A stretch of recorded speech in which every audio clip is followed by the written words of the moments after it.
어?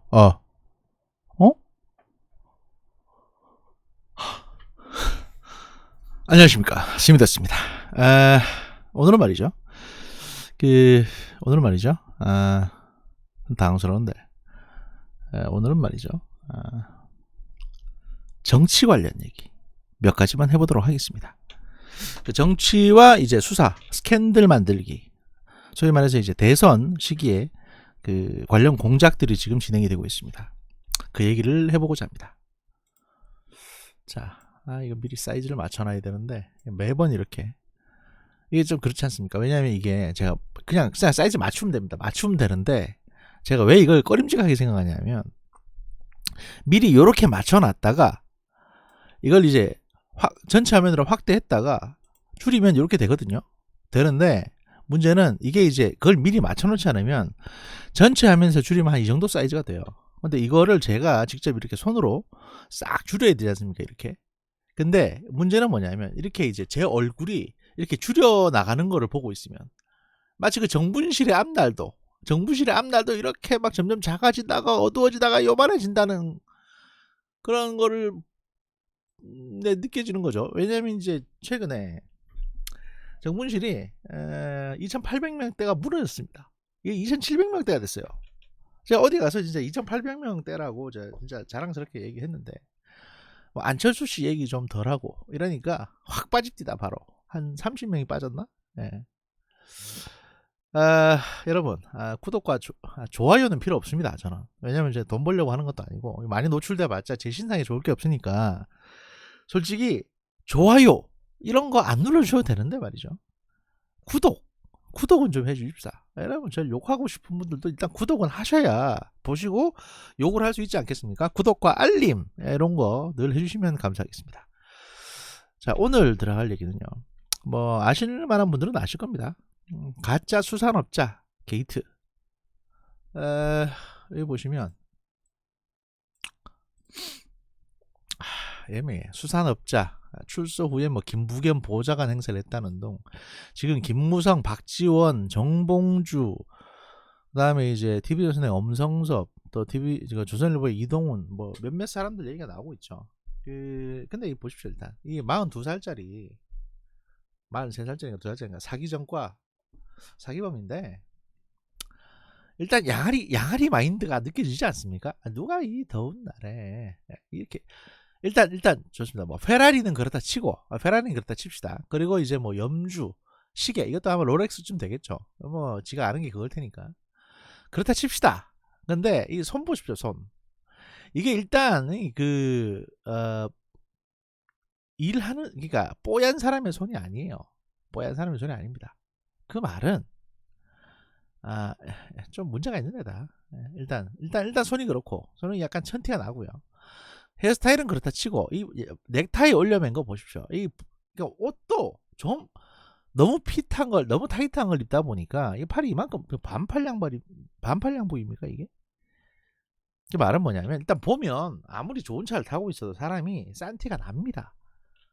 그러니까 정통이 아닌 건 싼티가 나요. 그리고 원래 진짜 돈 있는 사람들은 이런 식으로 불편한 돈 안 입고 다닙니다. 그냥 면티 입고 다니든지 이러지 뭐로 돌았다고 양복에 넥타이까지 메고 다닙니까? 돈 좀 있는 부자들이. 그러니까 페라리 타고 다니는 사람 중에 양복 입고 페라리 타는 사람 보신 적 있어요? 난 얘밖에 못 봤어요 지금까지. 왜냐하면 이 페라리가 그렇게 타기 편한 차가 아닙니다. 저도 이제 뭐 타보진 못했고 말만 들었는데 일단 앞에 바퀴가 최대한 앞이 이제 이렇게 좁게 돼 있고 이런 상황이기 때문에 다리를 이렇게 모아가지고 이렇게 운전을 해야 돼요. 그러니까 다리를 이렇게 쫙 벌리고 할 수 있는 공간이 안 나옵니다. 왜냐면 바퀴 있고 문짝도 들어가야 되고 막 이러니까.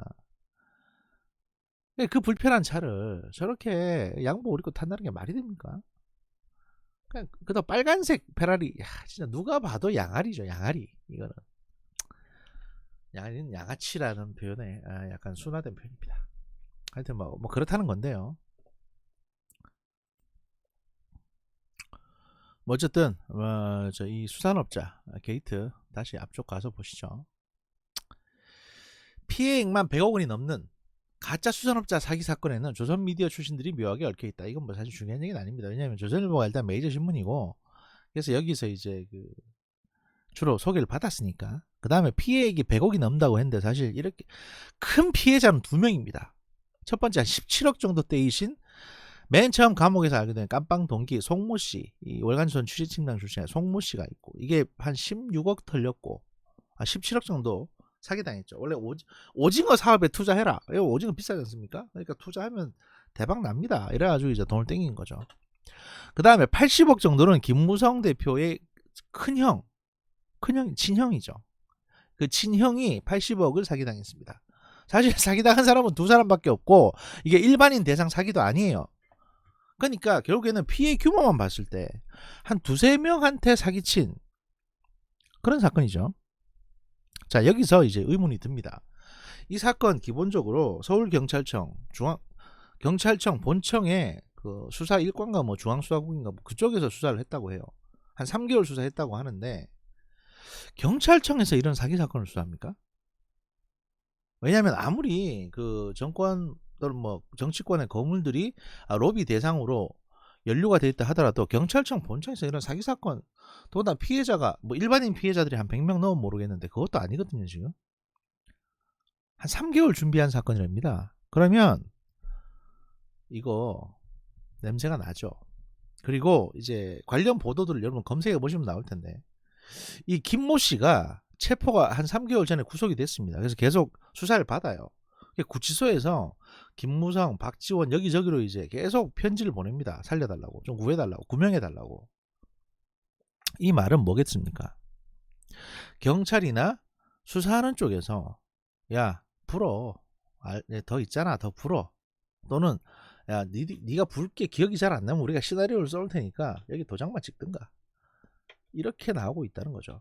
이 사건 관련해서 지금 여의도 쪽에서 흘리는 얘기는 목표는 윤석열이라는 겁니다. 이 사건의 목표는. 근데 쉽지는 않을 겁니다. 그러니까 이제 소위 청와대 민정이나 청와대에서 기획해서 지금 대선 대비용으로 이제 자기들 나름대로 이제 회심의 카드라고 이 카드를 꺼내 들었는데, 이게 과연 먹힐까 안 먹힐까? 전 여기에 의문을 제기하는 겁니다. 이게 진짜 일단 어설프고요. 그 다음에 김무성 씨를 물고 늘어졌습니다. 왜냐하면 일단 잡혀 들어간 사람이 맨 처음에 이제 소개받아 맨 첫 단추가 김무성 씨 이제 특보 출신이라고 하니까. 근데 뭐 이런 특보는 사실 선거철에 한두 명이 아니거든요. 어쨌거나 소개받았고 자기 형이 뭐 친하게 지내고 또 이래저래, 김무성 씨랑 나이 많습니다. 그리고 김무성 씨네 집안이 그 호남방석인가 하는 재벌, 거의 준재벌에 해당되는 집안입니다. 거기에 이제 김무성 씨 위로 형이 있고 누나가 있는데, 알려진 바로는 그게 이제 본처 자식들이고 김무성 씨는 이제 후처 자식이다. 약간 배다른 형제다. 뭐 이런 얘기들이 나오고 있습니다. 어쨌든 간에 근데 형제 사이는 좋다고 합니다. 어쨌거나 이제 그런 이유 때문에 소개받아서 이제 뭐 인사하고 뭐 독도새우라든지 또는 뭐 대게 세트, 뭐 아무래도 포항 쪽이니까 기반이 그냥 과메기 세트 이런 거 선물 받았다는 거죠. 명절에. 그 정도는 사실 여의도에 그 국회의원회관 쪽 가면 그 명절 때만 되면 산더미처럼 쌓여 있습니다. 뭐 김영란법이고 나발이고 그런 거 그 사람들 신경 안 써요. 그거 사실 얼마 하지도 않고. 그리고 이제 박영수 특검 얘기가 나옵니다. 박영수 특검은 뭐 누구 소개로 이제 이 사람은 소개받았다고 하는데, 그래서 포르쉐 얘기가 나오죠. 갑자기 포르쉐 얘기는 내용이 뭐냐면, 그 박영수 특검의 부인 사모님께서 이제 차를 바꾸고 싶어가지고, 예를 들어서 자기가 뭐 지금 벤츠를 타고 있었는데, 나 요번에 포르쉐 타고 싶다. 왜냐면 박영수 특검이 오랫동안 변호사 하신 사람이니까 돈은 많습니다. 그 부인 집안도 부잣집이고, 그 포르쉐 타고 싶다라고 하니까 얘가 듣고 이제 그럼 한번 몰아보시라. 왜냐면 바로 사서 이제 뭐 할 수는 없으니까 좀 몰아보고 마음에 들면 이제 가서 새 차 계약하면 되는 거니까. 그래서 얘가 어떻게 얘기를 듣고 몰아보시라고 한 열흘 정도 일단 몰아보시라고 차를 가지고 왔대요, 집으로. 그랬는데 그걸 박영수 특검이 나중에, 박영수 변호사가 그 얘기를 듣고 야 이거 나중에 문제될 수 있는 거 아니냐, 이래서 이제 한 250만 원 정도 현금으로 전달했다는 겁니다. 렌트 비용. 그리고 열흘 10일 뒤에 돌려줬답니다. 이게 이제 어떻게 보면 둘 다 깔끔하게 정리가 되는 거거든요. 그렇게. 그래서 포르쉐를 제공했다라고 하는데, 박영수 변호사 부인에게 포르쉐를 열흘 동안 빌려준 겁니다. 돈 받고. 그럼 그거는 제공이라고 보긴 어렵죠. 그 다음에 이제 그 풀빌라 얘기가 나옵니다. 소위 풀빌라 로비라고 해가지고 맨 처음부터 나왔던 얘기가 풀빌라 로비 얘기였습니다. 거제도인가 통영인가 어디 보면은 굉장히 그 안에 인테리어도 괜찮고 진짜 멋진 풀빌라가 하나 있다고 해요. 근데 그게 마치 자기 거다라는 식으로 이제 구라를 쳐서 사람들을 초청해가지고 여기서 뭐 묵게 해주고 막 이랬나 봅니다. 휴가 보내시라고. 그러니까 2박 3일 정도. 근데 이제 문제는 거기에 이제 연예인을 초대해서 성접대를 했다. 뭐 이런 얘기들이, 선정적인 얘기들이 이제 찌라시로 터져 나오거든요. 수사는 하고 있는데 아직 수사상으로는 확인이 안 됐는데 찌라시로는 나오고 있습니다. 자, 그러면 실제 내용을 보면 별거 아닙니다, 이게.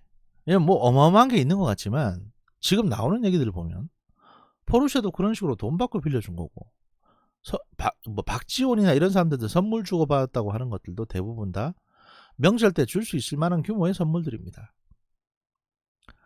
그리고 이제 역으로 수사를 해 들어가니까 뭐 청와대에서 얘한테 뭐 시계라든지 술이라든지 이런 거 줬네 하는데 그것도 뭐 어지간한 행정관 몇 명 구워 삶으면 받을 수 있는 거고요, 명절 때. 편지 같은 경우는 그냥 지가 써서 프린트해도 돼요, 사실은. 그런 인간들, 사기치는 인간들 중에 대통령 편지 지가 받았다고 해서 과시하는 애들 많습니다. 근데 그거 누가 썼는지도 모르고요. 본인이 쓸 수도 있고요. 로비 대상이라고 했던 김부성 씨는 자기 친형이 이제 80억을 투자했습니다. 어떻게 보면 가장 많은 투자를 한 거기 때문에 잘해줄 수밖에 없겠죠, 당연히. 그리고 박영수, 이분은 이제 뭐 사람 만나는 거 좋아하시는 건 맞는데 그 본인이 조심하십니다, 이래저래. 왜냐하면 그 본인이 예전에 검사 시절에 돈 문제가 좀 있었어요. 그래가지고 이것 때문에 자기는 뭐 법무장관이나 이런 데 못 간다라고 스스로 알고 계신 사람입니다. 그래서 절대로 양지로 나올 수 없는 사람이라는 걸 본인 스스로 알기 때문에 처신을 조심해서 한다고요. 게다가 굉장히 정무적인 사람이거든요. 그 지금 얽혀 있는 사람들, 박영수, 김무성, 박지원, 거의 나이가 70 가까운 사람들이죠. 나이 70 가까운 사람들이 연예인하고 뭐 거제도 풀빌라에서 성접대를 받았겠습니까? 42살짜리한테? 손잡벌 되는 애한테 같이 바지 벗고 놀았겠냐고요. 아무리 정치가 엉망진창이라도 그렇게는 안 합니다. 왜냐면 같은 나이대끼리 놀든지 하지, 그 정도 어르신들이 밑도 끝도 없는 이런 근본 없는 애 만나서 그렇게 안 놀아요. 근데 이런 얘기가 나오고 있습니다. 결국에는 사람들로 하여금 이제 윤석열 엑스파일처럼 상상을 하게 하는 거죠. 상상을.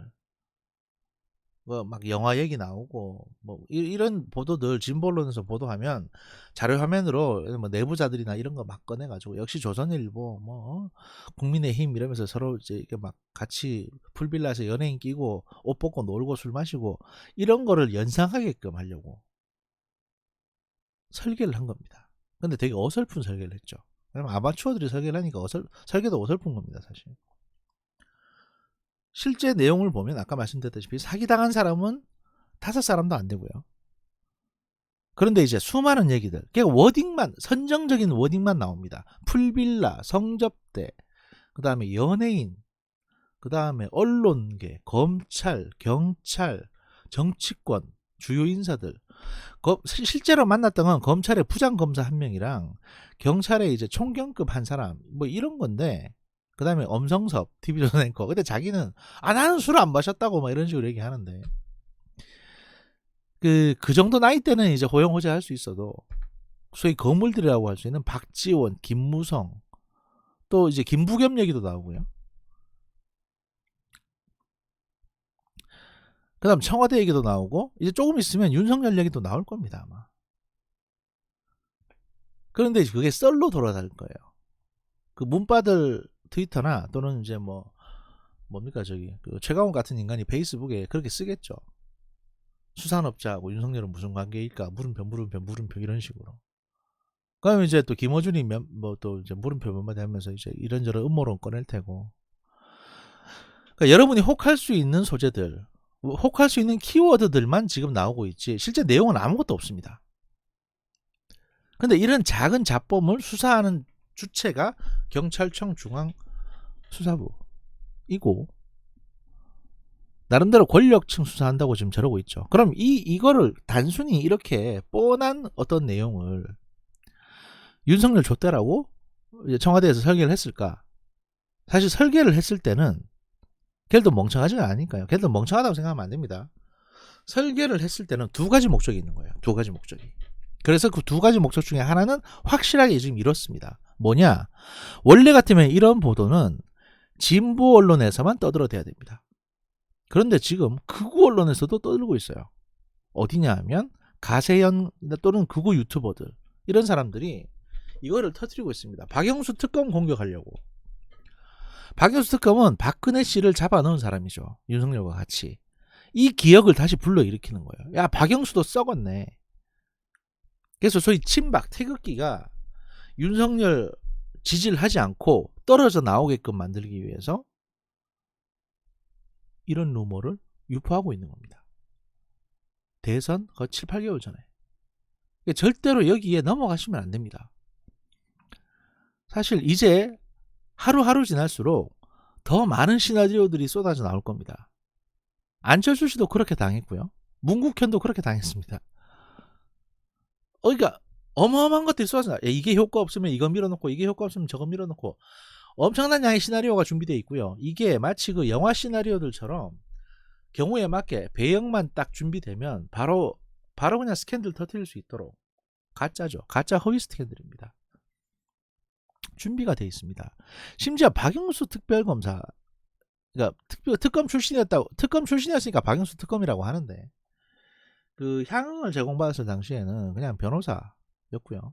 그 특별검사 일도 좀 하긴 했습니다만 문제는 그 당시 신분이 얘랑 연관이 있는 공직자 신분은 아니기 때문에 사실 김영란법 적용 대상도 아니거든요. 일반인이 일반인한테 선물 주는 게 액수 제한이 뭔 상관이 있습니까? 업무 관련 유착 관계가 있는 것도 아닌데. 결국에는 까놓고 보면 아무것도 아닌 사건이에요. 그런데 박영수가 걸려있고 윤석열하고 인연이 있으니까 노리는 거죠. 여기에 지금 뭐 찌라시에 나온 바에 따르면 정봉주 전 의원도 연루가 돼 있다고 하는데 그 이름은 어느 언론에서도 아직까지 나오진 않습니다. 근데 만약에 실제로 성접대를 받았는데 정봉주 씨가 받았다 이러면 진짜 대박이겠죠. 기가 찹니다 솔직히. 네. 이런 공작이 하루 이틀 되는 건 아닐 거니까 여러분들도 이제 여기에 속지 마시고요. 계속 의심을 하고 다시 한번 되짚어보고 이런 자세가 필요합니다. 잠시 뒤에 2부에서 뵙겠습니다. 감사합니다.